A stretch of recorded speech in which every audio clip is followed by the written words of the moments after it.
जी अस्सलाम वालेकुम। क्या हाल है आप लोगों का? उम्मीद है आप लोग खैरियत से होंगे, रोज़े बेहतरीन और ठंडे ठार गुज़र रहे होंगे।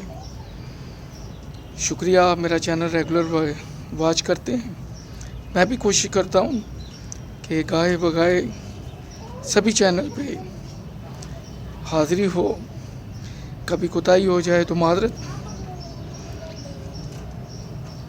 तो ये बड़ी मज़ेदार एपिसोड है। इस एपिसोड में मैं आपको गुज़रे वक्त का एक सच्चा वाक़या सुनाने जा रहा हूँ कि एक फ्रॉडी नौसरबाज ने किस तरह एक बैंक मैनेजर की गड़ी हथिया ली। बहुत ही हैरत अंगेज़ वाक़या है, दिलचस्प भी है, यकीनन आपको पसंद आएगा। उससे पहले गुजारिश कि प्लीज़ मेरा चैनल सब्सक्राइब करें, अगर नहीं किया तो वीडियो लाइक किया करें, कमेंट किया करें और दोस्त अखबार में शेयर किया करें, ताकि इसका मैसेज का जो भी मतलब है वो आप लोगों तक पहुंचे और दूसरे दोस्त अखबार तक भी, किथ एंड किन्स, फैमिली मेम्बर्स, दोस्त अखबार जितने भी, ताकि सबको अवेयरनेस हो। तो वाक़या कुछ यूँ है, उस वक़्त मोबाइल का दौर नहीं था और PTCL टेलीफोन भी चीदा घरों में हुआ करता था।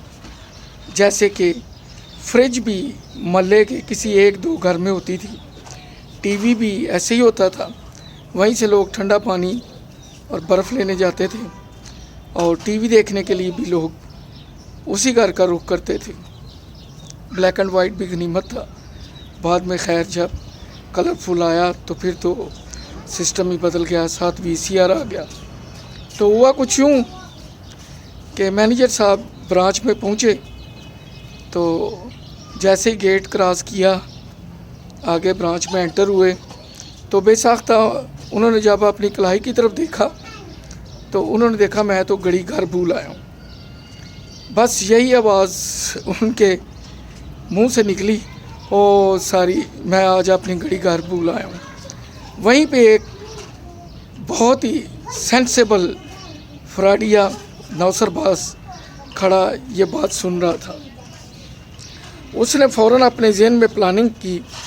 प्लानिंग उसने कुछ इस तरह की कि बाहर जो साइकिल स्टैंड वाला था उससे उसने पूछा कि आपके मैनेजर साहब कहाँ रहते हैं, कौन से मोहल्ले में, यानी लोकेशन क्या है। तो ज़ाहिर है जितने भी वहाँ पे स्टाफ या लोग होते हैं वो एक दूसरे को जानते पहचानते हैं, पता होता है कि ये कहाँ रहते हैं। तो उसने मैनेजर साहब का एड्रेस दे दिया। अब इस बंदे ने क्या किया, इसने बाज़ार से एक मुर्गी ख़रीदी और मैनेजर साहब के घर चला गया। पता करते करते इसने दरवाज़े पे दस्तक दी। बेगम साहबा घर थी। तो कहने लगा, जी साहब ने मुझे बैंक से भेजा है, वो जल्दी में जाते हुए अपनी घड़ी घर में भूल गए हैं। याद रखिए उस वक्त घड़ी की बड़ी कीमत होती थी। चीदा घड़ियाँ होती थी, कैमी होती थी, बुलर होती थी, वेस्टर्न वॉच होती थी, रिको सीको तो बाद में आई। ये जो शौकीन मजाज होते थे उनके पास वेस्टर्न वॉच होती थी, वरना कैमी घड़ी आम थी। बाद में रोलेक्स, राडो, ये तो खैर बात की बात है, ये तो महंगी तरीन है, लेकिन उस वक़्त जो महंगी थी उनमें ये घड़ियाँ थी। तो बेगम साहबा को उसने मुर्गी थमाई, कहा कि ये साहब ने भेजी है, उन्होंने कहा है कि रात को शायद कुछ मेहमान आएंगे, तो ये मुर्गी आप रख लें और साहब की घड़ी दे दें। तो बेगम साहबा ने आओ देखा ना ताओ, जितने कॉन्फिडेंस से उसने बात की, जिस तरह कहा, उन्होंने वो मुर्गी रख ली और घड़ी उनको दे दी। वो बंदा घड़ी लेकर रफू चक्कर हो गया। अब मैनेजर साहब जब रात को घर आए तो बेगम साहबा ने कहा कि ये आदमी का आया था और वो मुर्गी दे गया है, कह रहा था कि कुछ मेहमान आने वाले हैं, तो कौन आ रहा है? उसने कहा कोई नहीं आ रहा। उसने कहा नहीं, वो तो एक लड़का आया था और मुर्गी दे के गया है और वो कह रहा था कि साहब घर में घड़ी भूल गए हैं और ये मुर्गी उन्होंने भेजी है कि आज मेहमान आएंगे, तो मुझे घड़ी दे दो। और मुर्गी दे के वो चला गया और मैंने उसे घड़ी दे दी। اس نے کہا اوہو خدا کی بندی وہ تیرے ساتھ ہاتھ کر گیا. ظاہر ہے کچھ نہیں کر سکتے تھے، خاموش ہو گئے، صبر ہی کر سکتے تھے جو انہوں نے کیا. خیر اگلے دن جب وہ بینک میں گئے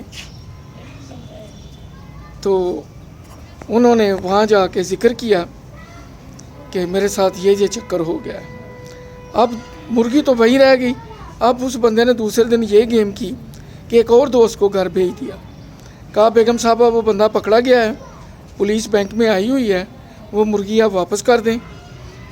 تاکہ پولیس کہہ رہی ہے اس کو ہم نے مال مقدمہ بنانا ہے اور اس کے خلاف پرچہ دینا ہے اور صاحب نے مجھے بھیجا ہے. اس طرح وہ ایک دوست کے ذریعے جو مرغی پہلے دے کے گیا تھا وہ بھی لے گیا. اب جب مینیجر صاحب رات کو آئے تو بیگم نے کہا اچھا ہوا وہ چور نوسرباز پکڑا گیا ہے، پولیس نے خوب پینٹی لگائی ہوگی. اس نے کہا کون سا چور، کون سا نوسرباز؟ اس نے کہا ایک آدمی آیا تھا وہ کہہ رہا تھا جی وہ آدمی پکڑا گیا ہے، وہ ٹریس ہو گیا ہے، پولیس آئی ہوئی ہے تو مال مقدمہ کے لیے مرغی چاہیے، تو وہ تو مرغی بھی لے گیا. تو اس نے کہا پلیے لو کہ بس تم ہی سادہ لو میں. اس طرح وہ نوسرباز پہلے گھڑی لے گیا، پھر جو مرغی دی تھی وہ بھی لے گیا. یقیناً آپ کو یہ سچا واقعہ پسند آیا ہوگا. انشاءاللہ اگلے ایپیسوڈ میں پھر ملاقات ہوگی. اللہ حافظ.